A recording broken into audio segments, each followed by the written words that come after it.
இன்றைக்கு கூட நம்ம வாசித்த உபாகமம் 11:12 மற்றும் எபேசியர் 5. இதில் நம்ம பார்க்கும்போது ரொம்ப அந்த அந்த ஒற்றுமையை வந்து நம்மளால பார்க்க முடியுது. இதில் நீங்கள் நல்லா கவனித்து பார்த்தீங்கன்னா, இப்போது நமக்கு பிளட்டு கொடுக்குறாங்கன்னு வச்சுக்கோங்களேன். நமக்கு வந்து சுகவீனமாக இருக்கும், பிளட்டு வந்து கொடுக்க வேண்டியிருக்குன்னா பிளட்டு கொடுக்கும்போது அந்த சேம் குரூப்பு தான் ஏற்றுவாங்க. கரெக்டுங்களா? சேம் குரூப்பு இல்லைன்னா அதுக்கு வந்து பாசிட்டிவாக இருக்கக்கூடிய குரூப் ஆஃப் பிளட்டை தான் வந்து நமக்கு ஏற்றுவாங்க. அதே மாதிரி இப்போ வந்து ஏதோ டிரான்ஸ்பிளான்ட் பண்ணாலும் எந்த ஒரு காரியம் செஞ்சாலுமே ஒரு அந்நியமாக இருக்கிற ஒரு பொருளை வந்து நம்ம உடம்பு ஏற்றுக்காது. நம்ம உடம்புக்கு ஏற்ற மாதிரியே இருக்கிறதுனா ஏற்றுக்கிறோம் இல்லை? ஸோ அந்த மாதிரி ஆண்டவர் ஆண்டவருடைய அன்பை நீங்கள் இதில் இந்த 3 அதிகாரத்தில் பார்த்தீங்கன்னா அவருடைய அந்த அந்த ஆழமான அன்பு, அதோட ருசி, அது எப்படியா இருக்கிறதுன்னு நம்ம அதை நல்லா டேஸ்ட் பண்ண முடியுதுல்ல. இந்த எபேசியர் 5ஆம் அதிகாரம் 30ஆம் வசனம் பாருங்களேன். நாம் அவருடைய சரீரத்தின் அவயவங்களாயும் அவருடைய மாம்சத்திற்கும் அவருடைய எலும்புகளுக்கும் உரியவர்களாயும் இருக்கிறோம். இந்த வசனத்தை நான் பார்த்தோன்னே அரண்டு போயிட்டேன். என்ன ஆண்டவரே, இப்படி இடம் கொடுத்துருக்கீங்க, எங்களுக்கு இவ்வளோ இடம் கொடுத்துருக்கீங்க. நம்ம வீட்டில் கூட நம்ம ஒவ்வொருத்தருக்கும் ஒவ்வொரு இடங்களை கொடுப்போம். கரெக்டுங்களா? நமக்கு நம்மளுடைய தோழி வந்தாங்கன்னு வச்சுக்கோங்களேன், அவங்களுக்கு வா வா வா வான்னு சொல்லிட்டு அவங்கள கூட்டு போய் ஹாலில் உட்காரப்போம். கிச்சனில் கூட இதை சாப்பிடுடி அதை சாப்பிடுடி, கிச்சன் வரைக்கும் அவங்களுக்கு இடம் கொடுப்போம்ல. நம்முடைய உறவினர்கள், நெருங்கின உறவினர்கள், ரத்த சொந்தங்க வந்தாங்கன்னா அவங்க வீட்டில் எல்லா இடங்களையும் இடம் கொடுப்போம். அப்போது இல்லை அறியாதவங்க இப்போ போஸ்ட் கொடுக்க வர்றாங்கன்னா அவங்களுக்கு வந்து அந்த கேட்டோட அவ்வளோதான். கொடுப்பா, வாங்கிட்டியா, சைன் போட்டேன்னா கிளம்பு, அவ்வளோதான், முடிஞ்சு. அப்போது ஒவ்வொருத்தருக்கும் நம்ம ஒரு பவுண்ட்ரிஸ் வச்சுருக்கோம் இல்லைங்களா? பவுண்ட்ரி வச்சுருக்குறோம். நீ இதுவரை தான் வரணும், இதுக்கடுத்து வராத. ஆண்டவர் நமக்கு வச்சிருக்கிற பவுண்ட்ரி பார்த்தீங்களா? நாம் அவருடைய சரீரத்தின் அவயவங்கள். நம்ம அவருடைய சரீரத்தின் பாடி பார்ட் ஆஃப் கிரைஸ்ட். இந்த ஒரு விஷயத்த இதை வந்து நம்மளால் டைஜஸ்டே பண்ண முடியாது. அதை செரித்து அதை நீ சாப்பிட்டு பாருங்களேன். இந்த வார்த்தையினுடைய ஆழங்களை நீங்கள் நம்ம இன்னைக்கு சாப்பிட்டு பார்ப்போம்ல. அவருடைய சரீரத்தின் அவயவங்களாயும் அவருடைய மாம்சத்திற்கும் அவருடைய எலும்புகளுக்கும் உரியவர்களாயும் இருக்கிறோம். எவ்வளவு ஒரு நேசம் பாருங்க, எவ்வளவு ஒரு நேசம். எதற்காக இப்படிப்பட்ட ஒரு நேசம்? அவருடைய எப்படி சொல்றதுனே தெரியல. அவருடைய அன்பு அவ்வளவாய் தன்னை முழுவதுமாய் நமக்கு முழுவதுமாய் கொடுத்த ஒரு அன்பு, முழுவதுமாய் கொடுத்திருக்கிறார்ல. அது இதில் நம்ம பார்த்தோன்னா அடுத்து 27ஆம் வசனம் ஏன் அப்படின்னு சொல்லி பார்க்கும்போது நமக்கு வந்து அவ்வளோ இடம் கொடுத்துருக்கிறாரு. அதனால தான் நம்மளை வந்து நீ சுத்தமாறு சுத்தமாறு சுத்தமாறு பன்னி குட்டியாக இருக்காத, நீ ஆட்டுக்குட்டியா இருன்னு சொல்லி நம்மளை திரும்ப திரும்ப சொல்கிறாரு. திரும்ப திரும்ப சொல்கிறாரா, நீ ஆட்டுக்குட்டியாயிரு, பன்றி குட்டியாக இருக்காத, நீ அது செம்மறி ஆடாயிரு, என்னை அப்படியே பின்பற்றி வா அப்படின்னு சொல்கிறார்ல. 27ஆம் வசனம், கரை திரை முதலானவைகள் ஒன்றும் இல்லாமல், கரையும் இருக்கக்கூடாது திரையும் இருக்கக்கூடாது. நம்ம சாப்பிட்றோம், ஏதோ கிளம்பிட்டோம் ஒரு இடத்துக்கு, ஆஃபீஸ்க்கோ கிளம்பிட்டோம், எங்கேயோ வெளியே கிளம்பிட்டோம், சாப்பிடும்போது ஏதோ சாம்பார் கொட்டிடுச்சு, நம்ம அப்படியே போக மாட்டோம். அது உடனே என்ன பண்ணுவோம், வாஷ் பண்ணுவோம். வாஷ் பண்ணோடனே அதில் ஒரு மஞ்சள் கலர் அதான் திரையின் ஐ திங்க்ஸ். ஒரு திரைனா அந்த கரை இல்லை, பட் அது இருந்ததுக்கான ஒரு அடையாளம். ஆண்டவர் சொல்ற, அந்த அடையாளம் கூட என் பிள்ளைகிட்ட இருக்கக்கூடாது. அது பரிசுத்தமாக பளிச்சுன்னு இருக்கணும். ஆமேன். கரையும் இருக்கக்கூடாது திரையும் இருக்கக்கூடாது. ஏன்னா அது ராஜா வீட்டு கண்ணுக்குட்டி, ராஜாவின் பிள்ளைகள். நம்ம கரை திரை முதலானவைகள் ஒன்றும் இல்லாமல், ஒன்று கூட இருக்கக்கூடாது, பரிசுத்தமும் பிழையற்றதுமான மகிமையுள்ள சபையாக அதை தமக்கு முன் நிறுத்திக் கொள்வதற்கும் தம்மை தாமே அதற்காக ஒப்பு கொடுத்தார் பாருங்க.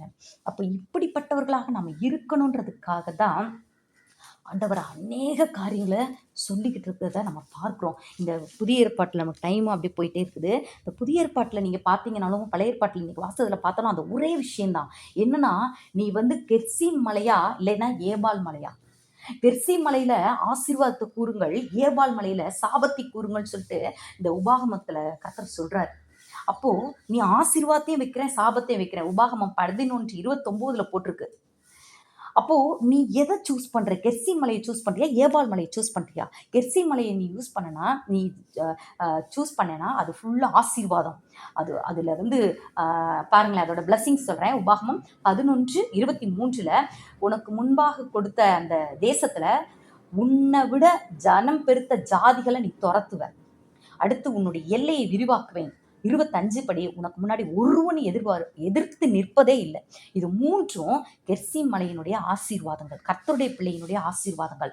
ஆனா இந்த கெர்சீம் மலைக்கு நீ போகணும்னா அதுக்குரிய அந்த வழி இருக்குது, பாதை. பாதை எப்படி இருக்கும்? இடுக்கமும் நெருக்கமுமா இருக்கும். அதுல பாருங்களேன், அழகா ஆண்டவர் சொல்றாரு, உபாகமம் 11ல சொல்றாரு, எப்பா நீ விசாலமான வழியில போன. அது எது? இந்த ஏபால் மலை. எஸ், ஏபால் மலை சாபமலை. அதுல விசாலமான வழி. அது எகிப்து. எகிப்துக்கு நீ எப்படி தண்ணி பாய்ச்சின? கீரை கொள்ளைக்கு தண்ணி பாய்ச்சுற மாதிரி அந்த நைல் நதியிலேருந்து தண்ணி ஓடி வந்துக்கிட்டே இருக்கும், ஊர் ஃபுல்லாக வரும். காலையே நீ இப்படி தள்ளி தள்ளி என்ன பண்ணுவ? உன் இடத்துக்கெல்லாம் நீர் பாய்ச்சின, செழிப்பு தான், எல்லாம் நடந்துச்சு. நீ இப்போ வர்ற பத்தியா இந்த ஏபால் மலை, சாரி கெர்சீம் மலை, ஆசீர்வாத் மலை, அதில் நீ இப்படி கீரை கொள்ளைக்கு காலால் தண்ணீர் பாய்ச்சுற மாதிரியெல்லாம் பண்ண முடியாது. அங்கே பார்வோனும் கிடையாது, அங்கே நைல் நதியும் கிடையாது. நான் தான் அங்கே உன்னுடைய நதி. நீ என்கிட்ட என்னிடத்துல நீ அன்பா இருந்தாயானால், முழு ஹிருதயத்தோடு, முழு ஆத்மோடு, முழு மனதோடு, முழு பலத்தோடு நீ என்னை நேசிச்சேனா, உன் கையை பார்க்கும்போது நான் இருக்கணும். அங்க அவருடைய ஆசையை பாருங்களேன், அன்பை பாருங்களேன், எவ்வளோ ஒரு அன்பு. நீ உன் கையை பார்த்தேன்னா அங்க நான் இருக்கணும். அதுல சொல்றாரு பாருங்களேன், 19வது வசனத்துல, நீ என் வார்த்தைகளை உங்கள் இருதயத்திலே வச்சுக்கணும், உன் ஆத்மாவில் பதிச்சுக்கோ. இருதயத்துல வச்சுக்கோ, ஆத்துமால பதிச்சுக்கோ. அடுத்து அவைகளை உன் கையின் மேல அடையாளமா கட்டிக்கோ, உன் கண்ணுக்கு நடுவே ஞாபகக்குறியா வச்சுக்கோ. நீ இது எல்லாத்தையுமே நீ பண்ணு. அப்படின்னு நீ பார்க்கறடெல்லாம் நான் இருக்கணும். நீ கையை பார்த்தானா கையில நான் இருக்கணும். நீ கண்ணாடியை பார்த்தாலும் உன் நெத்தியில என்னுடைய பிரசன்னம் இருக்கணும். உன் மேல என் பிரசன்னம் இருக்கணும். அடுத்து உன்னுடைய இருதயத்துல ஆத்துமாலெல்லாம் நீ பதிச்சுக்கணும். பதிக்கிறது யாருங்க? யார் வேலைங்க? ஒரு தங்கம் இருக்கு, தங்கத்துல ஒரு வைரக்கல்ல பதிக்கிறது யார் வேலை? அந்த கொல்லனுடைய வேலை தானே. நம்ம தான் பதிக்கணும். வேத வசனத்து இருதயத்துல பதிக்கணும். எவ்வளவு ஆழமா ஆழமா நினைச்சு அதையே தியானிக்கணும். அவன் திட்டினது, இவன் திட்டினது, அந்த பிரச்சனை, இந்த பிரச்சனை, குப்பை எல்லாத்தையும் போட்டு மிக்சியில போட்டு அடிச்ச மாதிரி எடுத்தோம்னா நாற்றம் தான் மிஞ்சும். கர்த்தருடைய வேதத்தை உள்ள பதிக்க பதிக்க நமக்குள்ள இருந்து நறுமணம் வரும். ஆமென். அப்போ அப்படிப்பட்ட காரியங்களை செய்யணும். பிள்ளைகளுக்கு உபதேசி, குடும்ப ஜெபம் வை. வீட்டுல சும்மா இருக்க நேரத்துல எதையோலாம் பேசாத. கர்த்தர் உனக்கு செஞ்ச நன்மைகளை சொல்லு. பிள்ளைகளுக்கு போதி, நடக்கும்போது, உட்காரும்போது, படுக்கும்போது, எல்லா நேரத்திலும் இது பண்ணு. உன் வீட்டு வாசல் நிலையில வசனம் எழுதி போட்டிருக்குமா, இயேசுவே இந்த வீட்டின் தலைவர், அதை ஒரு நிமிஷம் தியானி. தினமும் நீ வீட்டுக்கு வெளியில வர்ற 10 வாட்டி வரியா, வரும்போதெல்லாம் அந்த வாசல்ல இருக்கிற வசனத்தை பாரு, இயேசுவின் ரத்தம் ஜெயம், அதை பார்த்து ஒரு நிமிஷம் தியானி. எல்லாத்தையும் எழுது, என்னுடைய பேரை எழுது, எல்லாம் செய். ஏன்?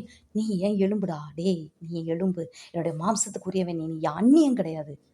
உனக்குள்ள நான் இருக்கணும், எனக்குள்ள நீ இருக்கணும். இதுதான் ஆண்டவர் விரும்புகிற விஷயம். அப்போ நீ இந்த இந்த கெர்சீம் மலையை நீ அனுபவிக்கணும். அப்ப ஏபால் மலை சாபமலை, அதுக்குள்ள நீ போகக்கூடாது. விக்கிரகத்தை வணங்கக்கூடாது. விக்கிரகத்தை வணங்குறவனோட உனக்கு ஐக்கியம் இருக்கக்கூடாது. விக்கிரகத்தை வணங்குகிற அந்த அந்நிய பெண்களையோ பையங்களோ உன்னுடைய குடும்பத்துல சம்பந்தம் பண்ணக்கூடாது. இது நான் சொல்ல, கர்த்தர் சொல்லுகிறார். அதை எல்லாத்தையும் அந்த 12ஆம் அதிகாரத்துல நீங்க பாத்தீங்கன்னா அவர் அழகா சொல்றாரு. 2ஆம் வசனத்துல, நீ என்ன பண்ணு, நீ துரத்தி விடும் ஜாதிகள் தங்கள் தேவர்களை சேவித்த உயர்ந்த மலைகள் மேலும் மேடுகள் மேலும் பச்சையான சகல மரங்களின் கீழும் உள்ள இடங்களை எல்லாம், அந்த இடத்தெல்லாம் முற்றிலும் அழிச்சிரு. அந்த விக்கிரகம் இந்த இடத்தை முற்றிலும் அழிச்சிரு. அடுத்து அவனுடைய பலிபீடங்களை இடிச்சிரு. அடுத்து அவனுடைய சிலைகள் எல்லாம் தகர்த்துரு. அடுத்து அவனுடைய தோப்பெல்லாம் சுட்டெரிச்சு போட்டுரு. அது அவனுடைய விக்கிரகங்கள் எல்லாத்தையும் நொறுக்கிரு. அழித்து, இடித்து, தகர்த்து, சுட்டெரித்து, நொறுக்கி அழியும்படி செய். இவ்வளவும் நம்ம செய்யணும். செய்யும் போது இங்க பாருங்களேன், இதெல்லாம் நம்ம அதுக்கு செய்யணும். கர்த்தருக்கு என்ன செய்யணுன்றது 6வது வார்த்தை உபாகமம் 12ல சொல்றாரு. நீ அங்க போய் உன் சர்வாங்க, நீ ஃபர்ஸ்ட் என்ன பண்ணு, கர்த்தருடைய வாசஸ்தலத்தையே நாடு. அங்க போ, சர்வாங்க தகனத்தை, உன் பலிகளை இடு, தசம பாகத்தை வை, பொருத்தனையை நிறைவேற்று, உன்னுடைய தலையீற்ற கொண்டு வா, உன்னுடைய ஸ்பெஷல் எல்லாத்தையும் எனக்கு நீ கொண்டு வா. அப்போ அந்த விக்கிரக காரியங்களுக்கு அந்த ஏபால் மலைக்கு நீ என்ன செய்யணும், கெர்சீம் மலைக்கு நீ என்ன செய்யணும், ரெண்டையுமே அழகா இங்க அப்படியே விவரிச்சு காட்டுறதை நம்ம பார்க்கிறோம்ல. ஹலே லூயா, ஹலே லூயா. அது மாதிரி நீ அந்த விக்கிரகத்தை பத்தி விசாரிச்சு கூட கேட்காதங்கிறாரு இந்த 30ஆம் வசனத்துல. நீ விசாரிச்சு கூட கேட்காத, அதை அப்படியே தூக்கி எரிஞ்சு போடுன்றார் கர்த்தர்.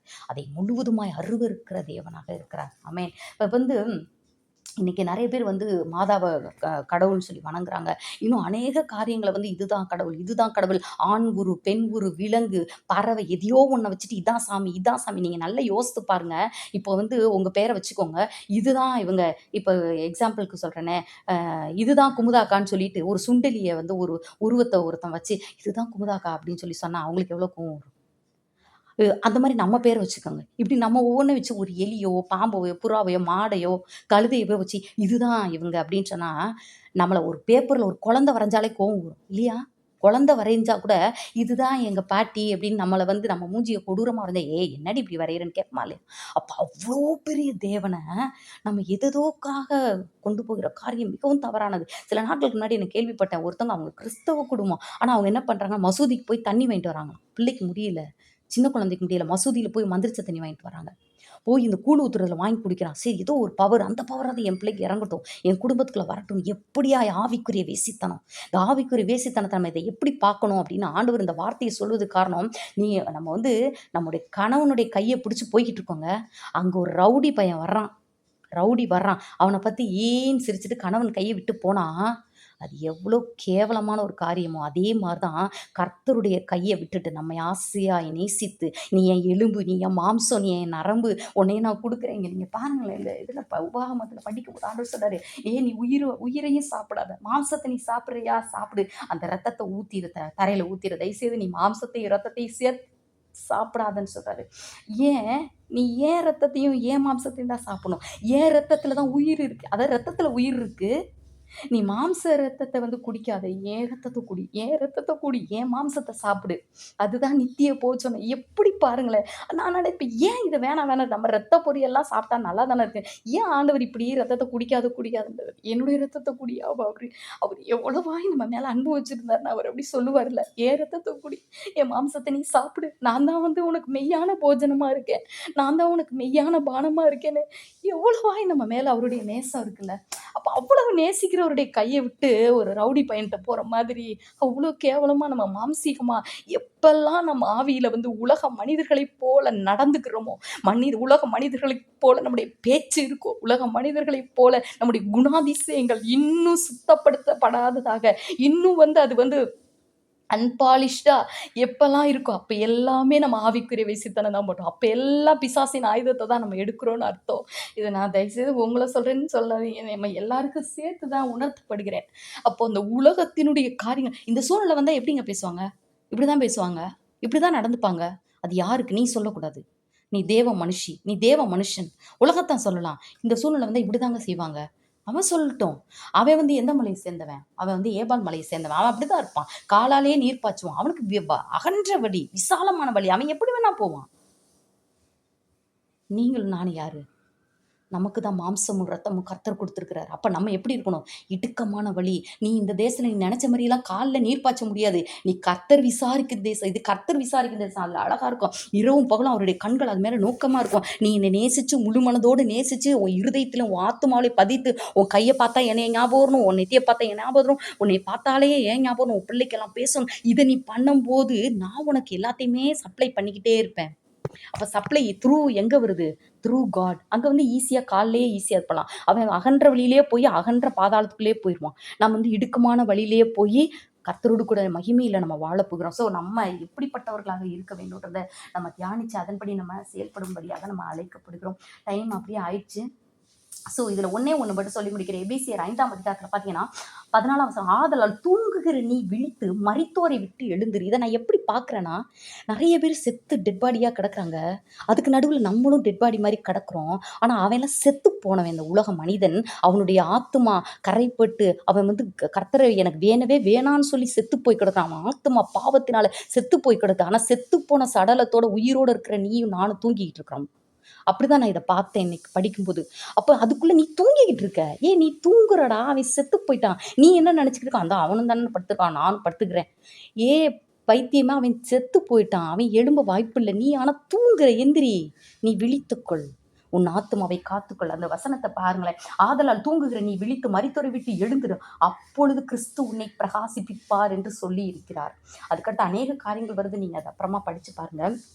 அப்போ நாம தூங்குகிறோம். இன்னைக்கு நம்ம விழித்துக்கொள்வோம். ஆண்டவரே எனக்கு எந்த விஷயத்துல தூங்குறேன்? இந்த உலகத்தான விட நான் பெஸ்ட். ஐ ஆம் பெஸ்ட். அப்படி நினைச்சுக்கிட்டு இருக்கோமா? சுத்தி சுத்தி கண்ணை உருட்டி பார்த்துட்டு இவங்கெல்லாம் செத்து போயிட்டாங்க, நான் கொஞ்சம் லைவா தான் இருக்கேன்னு நினைச்சுக்கிட்டு இருக்கோமா? நீ யாரோட உன்னை கம்பேர் பண்ற? கிறிஸ்துவோட கம்பேர் பண்ணோம். ஆண்டவர் எழுந்திருக்கணும். ஃபர்ஸ்ட் மரித்தோரை விட்டு எழுந்திருக்கணும். ஸோ இந்த உலகத்தின் காரியங்களை விட்டு நம்ம ஃபர்ஸ்ட் எழுந்திருக்க வேண்டும் ஆவியில. அமேன். எழுந்திருக்கும் போது கர்த்தர் நம்மை பிரகாசிப்பிப்பார். ஹல்லேலூயா. அப்படியே கண்களை மூடி நம்ம ஜெபிப்போம்.